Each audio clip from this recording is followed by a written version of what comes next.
Hai, selamat siang. Saya Evi Sayono.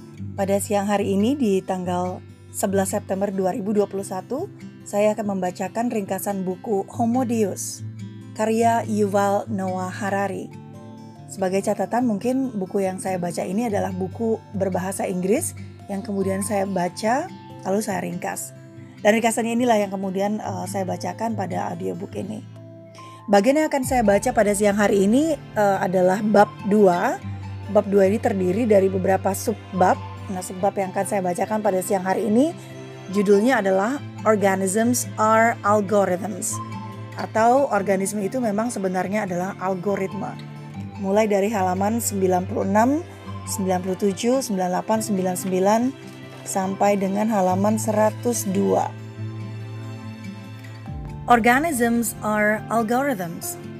Organisme itu memang sebenarnya adalah algoritma.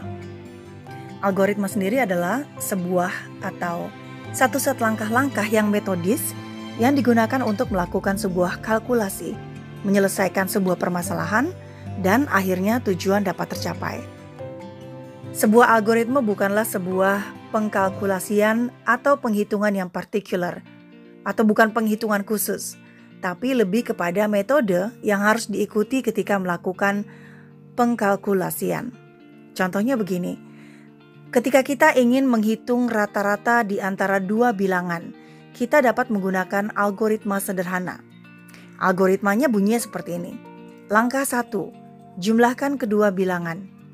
Langkah 2, bagi jumlahnya dengan 2. Maka ketika kita punya bilangan 4 dan 8, kita dapatkan angka rata-rata 6. Jika kita punya bilangan 117 dan 231, kita dapat bilangan 174.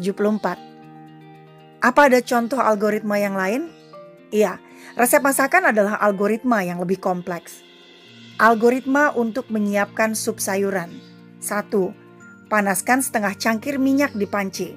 2. Cincang 4 buah bawang bombay. 3. Goreng bawangnya sampai warnanya berubah keemasan. 4. Potong 3 buah kentang, tambahkan ke dalam panci. 5. Iris kubis dalam bentuk lembaran, lalu masukkan ke panci. Hanya punya resep tidak akan menghasilkan sup sayuran memang. Kita perlu seseorang yang membaca resepnya, kemudian ia akan mengikuti langkahnya. Tapi, kita bisa menciptakan mesin yang di dalamnya terdapat algoritma ini. Dan algoritmanya akan mengikuti langkah-langkah tersebut secara otomatis. Kita tinggal melengkapi mesinnya dengan listrik, air, dan sayuran. Contoh berikutnya dari algoritma adalah vending machine.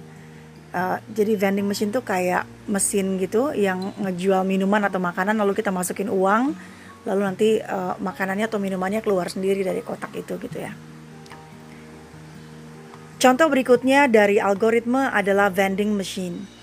Kita masukkan koin atau uang lembaran, kemudian memencet tombol.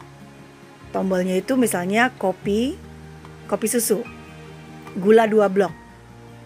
Lalu mesin akan beraksi menyampur kopi, susu, gula, dan tara, keluarlah dari vending machine kopi susu manis.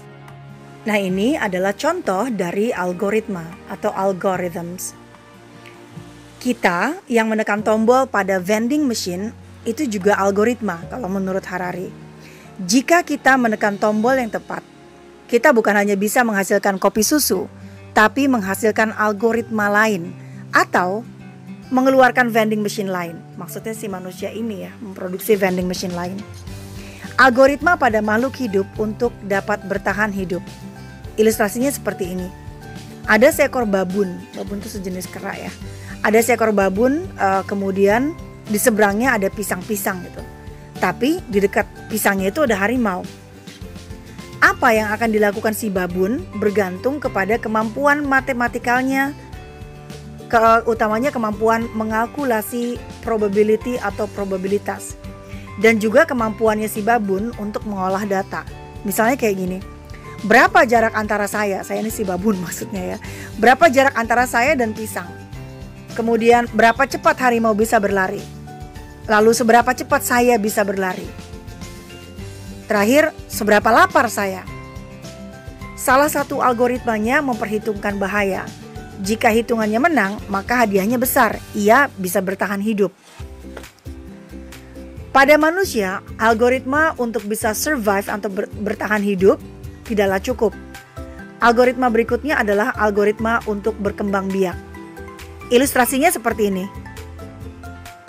Memperbandingkan antara seorang perempuan yang melihat pria tampan dan sehat dengan seekor merak betina yang melihat merak jantan dengan ekor yang memesona. Seorang perempuan akan bergumam, tampannya. Sedangkan si merak betina akan menggumam, wah ekornya memesona sekali. Nah, dua reaksi tersebut sama halnya dengan vending machine yang di sesi akhir berhasil mengeluarkan kopi susu. Nah, ini kalau di bukunya Homo Deus karya Yuval Noah Harari ada gambarnya ya, ada ilustrasinya. Ilustrasinya itu gambar seorang perempuan yang sedang melihat aktor tampan George Clooney. Nah, itu kemudian diilustrasikan ada cahayanya itu kemudian merujuk ke si George Clooney itu yang tampan sekali itu. Kemudian cahaya yang terkena George Clooney itu kan kemudian direfleksikan ke matanya si perempuan.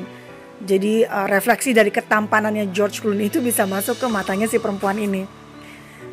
Ditangkap ya, cahayanya itu kemudian ditangkap, kemilaunya George Clooney ditangkap oleh retina mata si perempuan ini. Nah, selanjutnya algoritma yang sudah ada selama jutaan tahun di tubuhnya si perempuan ini itu akan mulai bekerja. Muncul algoritma lain yang memberikan petunjuk-petunjuk setelah melihat penampilan luar dari si tampan tadi. Misalnya, akhirnya terbuatlah kesimpulan-kesimpulan seperti ini. Kemungkinannya jika dilihat oleh mata saya, laki-laki ini terlihat sangat sehat dan sangat subur. Gennya pasti sangat bagus. Kemungkinan anak-anakku yang lahir darinya, gennya juga akan bagus juga karena sehat si laki-laki ini. Nah, konklusi keluarnya tidak dalam bentuk hitungan, tapi dalam bentuk ketertarikan seksual yang membara. Merak betina dan perempuan dalam ilustrasi tadi tidak menghitung probabilitas dengan kertas dan pena. Mereka hanya merasakannya, itu saja. Ya, tapi itu algoritma juga. Algoritma yang biasa kita sebut dengan sensasi, emosi, atau hasrat, ini sebenarnya adalah algoritma yang bekerja saat memilih pasangan, memilih karir, juga habitat atau tempat tinggal. Karena algoritma ini memiliki kontrol pada semua jenis mamalia, maka saat manusia atau babun atau binatang lain mengalami rasa takut, maka ada semacam reaksi yang mirip-mirip yang terjadi pada bagian tertentu dari otak mereka. Itu makanya apa yang membuat manusia takut akan membuat takut juga pada mamalia lain. Takut api yang besar misalnya. Manusia takut, hewan lain juga takut ya, hewan mamalia lain juga takut sama api. Begitu juga dengan ikatan antara ibu dan anak pada mamalia, ini juga sama. Ibu dan bayinya ingin berada berdekatan, demikian juga dengan induk dan bayinya. Anak butuh kasih sayang, bukan hanya tempat bernaung, makan dan minum. Ini algoritmanya semua mamalia, itu semua sama. Hal ini kemudian dibuktikan oleh penelitian yang agak kejam, yang dilakukan oleh Harlow. Harlow memisahkan beberapa ekor bayi kera sejak lahir dari induknya. Kemudian mereka dikandangkan dan diisolasi. Jadi kera-kera bayi ini gak pernah kenal sama induknya ya atau ibunya. Kemudian Harlow meletakkan 2 buah patung. Patung pertama terbuat dari besi dan dilengkapi dengan botol susu.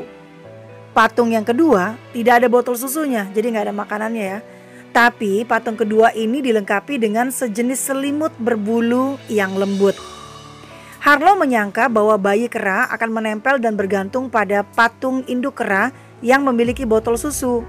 Tapi ini terbuatnya dari besi ya, yang dua-duanya ya. Namun ia salah. Bayi kera justru bergantung pada patung kera yang diberi pakaian berbulu lembut. Ini membuktikan bahwa mamalia tidak bisa hanya bergantung pada makanan untuk hidup. Semua mamalia memerlukan apa yang disebut dengan bonding atau ikatan. Ikatan emosional dari ibu dan anak itu kuat sekali. Pada manusia, kesehatan mental dan jasmani anak sangat memerlukan adanya asupan yang cukup akan ikatan emosional antara ia dan ibunya. Tapi manusia hanya mementingkan kesehatan mental spesiesnya. Sayangnya manusia tidak memperdulikan atas kesehatan mental bayi sapi saat sejak lahir dipisahkan dari induknya agar induknya bisa memproduksi susu lebih banyak. Apa yang dilakukan Harlow pada penelitiannya saat ia memisahkan beberapa ratus ekor kera dilakukan oleh industri daging dan susu pada jutaan binatang tiap tahunnya. Baik, teman-teman, demikian akhir dari bacaan saya siang hari ini. Saya membaca buku Homo Deus bab 2 dengan judul The Anthropocene. Bab 2-nya judulnya The Anthropocene, dan subbab yang saya bacakan pada siang hari ini berjudul Organisms are Algorithms. Baiklah teman-teman, terima kasih sudah mendengarkan bacaan saya siang hari ini. Besar harapan saya kiranya apa yang teman-teman dengarkan pada siang hari ini dapat membawa manfaat bagi teman-teman semua, baik itu manfaat jangka pendek maupun manfaat jangka panjang. Selamat siang saya ucapkan, selamat berakhir pekan. Sampai jumpa di bacaan berikutnya. Saya Evi Sayono. Dah.